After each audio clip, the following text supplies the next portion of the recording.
everyone, welcome back. We have this update here regarding Dish Network. Link for the article will be provided for you down below in the description as usual. We're talking about the sell-off of Dish's fiber service. So the service is, it's sizable. They have about, I think, 25,000 residential units across 33 states. It's been slowly decreasing. The amount of customers that Dish has on this service has been declining over the last couple of years. I think in 2024, I think they saw a loss of like 29,000 in the fourth quarter. So bit by bit, piece by piece, it's been declining. It's a service that isn't extremely profitable for Dish, but it's available. And so it looks like that's why they're just looking to sell off now, because we all know that Dish has been suffering financially, and this is just more evidence of that here. They're looking to raise capital so that they can continue to, one, pay off debts, also reinvest in their 5G network, right? Their native network, Boost. They also want to, try to hold on to whatever potential, cable TV customers that they have.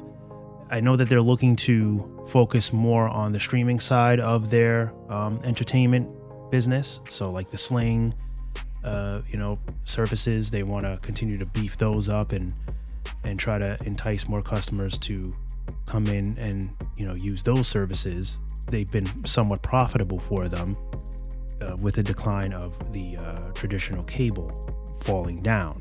So this is probably their plan here to raise this money.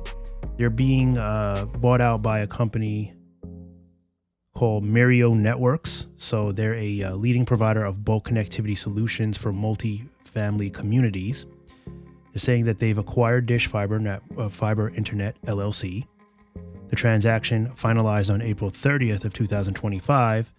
They're saying this marks a pivotal moment for both companies, as Dish, of course, seeks to raise capital amid shifting market dynamics, while Mirio strengthens its position as a dominant player in the fiber connectivity market. So Dish Fiber, a bulk fiber internet and video content provider, serves over 25,000 residential units across 33 states. The acquisition significantly expands Mirio's footprint, increasing its reach to 37 states and more than 80,000 residential units. The deal, of course, enhances Mirio's presence in high-growth regions, including the Sun Belt, Mountain West, and Great Lakes, where demand for ultra-fast, reliable internet continues to surge. So there's no mention of how much this deal is going through for. Unfortunately, we don't get those details, not yet anyway. That might come out at some point. But yeah, I mean, this is just more, evidence here that Dish is slowly breaking apart some of its, assets. It's been doing that, but, we're seeing more and more decline of the company in itself, right? Now, this could be a good thing, right? Because this isn't an extremely profitable service, although it's done okay. We are seeing a decline. There's other competition out there. There's Google Fiber. We have AT&T Fiber. We have Verizon. We have so many other competitors out there.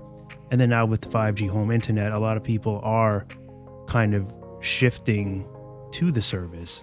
It's not to say that, fiber, of course, is king. Nothing beats it. But for some, it's all they need, right? There's some good value in it. The deals are good. Although we're starting to see some people leave 5G home internet and return back to, fiber. The ones that have left fiber trying to get a better deal are making its way back because they realize that nothing beats fiber. And with 5G home internet getting expensive too, for a few bucks more, you might as well just get better service. That's really just the truth of the matter there for many. So I think this is their plan. And it might be a good plan, get rid of some of the services that you don't need, raise that capital, reinvest back into their 5G network. But they gotta have a plan. To me, all they're really doing is selling in desperate moves to raise money, but there's still no proper plan in place. Like the blueprint for what this company really wants to do, it's just not there. The structure is not there. It seems like all they're really trying to do is just float. They're not really trying to make it to the other side, right? They're in the water floating around and just trying to not sink. And that is not going to be enough. They need to really focus and create a goal and stick to it. And I feel like they have a hard time doing that. Personally, just building out the network is good, right? Getting the service out, but they really need to try to appeal to the customers. They have to give customers a reason to want to use their service. They've discounted the boost plans. It's better. So that's a start, but I don't know. I still see too much uncertainty with their mission, their goal here. So until they can structurally get the company in order, should I say, I don't know. I don't know if this is going to be enough. They're just going to be chopping up the company into bits and pieces. And that'll, like I said, that'll keep them floating for a while. But ultimately, they're going to have to make a decision, and they're going to have to plan ahead and truly stick to something and maybe shift. They're going to have to create a huge shift to where customers really want to try them out. They're going to have to do something a little bit more different than the competitors, which is going to be costly, and it might not be worth it for them too.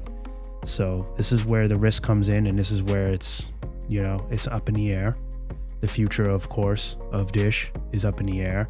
A partnership is not very likely because of the attitude with Dish, unless they, wake up and smell the roses and say, listen, we need to take responsibility for what we've done. We've made a lot of bad decisions. When we get an opportunity to merge or have a partner come in and help us out, we're going to have to pay our fair share. Like they blew up that deal with AT&T or DirecTV, right? Because they didn't want to pay their fair share. They wanted all the burden to fall on DirecTV, and that was a nasty attitude, and it ultimately cost them a lot of money that they would have raised, which they could have paid off that debt, reinvested into 5G. But, the attitude, it needs some serious adjusting, in my opinion. Let me know your comments down below if you have any for me. As always, thank you so much for stopping by and watching. Don't forget to hit the like button, subscribe if you're not already subscribed. We do have other videos. Feel free to check those out. And I'll catch you guys in the next one. Bye for now.